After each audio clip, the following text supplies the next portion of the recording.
experiences and our perceptions of them can be misleading. Gestalt psychology, or the psychology of form or representation, among other things, deals exactly with this, exploring the rules according to which we attribute meaning to perception.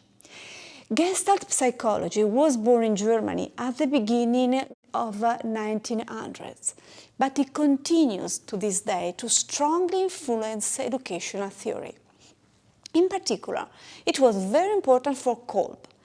Kolb is an American pedagogue who created an educational methodology known as Kolb's cycle, a methodology centered around experience.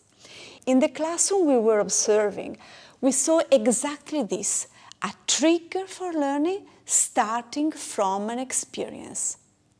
Having cultural ties with Gestalt, and in particular with Lewin's work, Kolb heavily focused on the importance of the experience on the student's acquisition of knowledge, abilities and skills. Kolb's educational investigation became concrete in identifying certain key moments for the learned processes in which experience takes on a central role. In the classroom we were observing, we have seen students base their learning process on a concrete experience. What did they do? They put together an acid and a base. The next phase is to observe what happened within the experience. What did they see? They observed that a gas was generated. The balloon inflated. This means that the combination of an acid and a base created a gas. After this observation, there were questions. Why did this phenomenon happen? What were its causes? So the abstract conceptualization can be initially carried out autonomously by students or supported by the teacher, who can intervene with contents and methods or processes that can help understand the result of the experience of observing.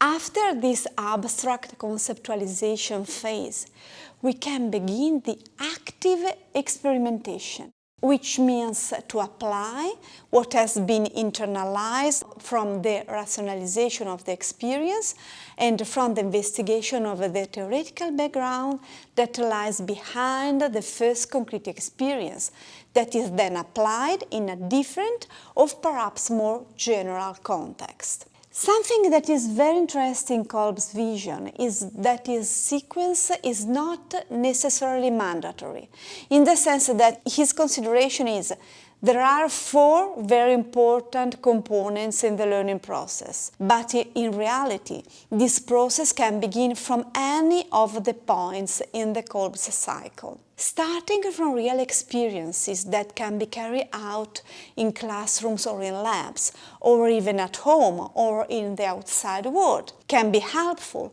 in anchoring the students' interest and stimulating them towards reflective observation. It can be useful also in the exploration of abstract conceptualization in terms of the theoretical background that students need to master to maximize the experience they gained, and then to reach generalization processes.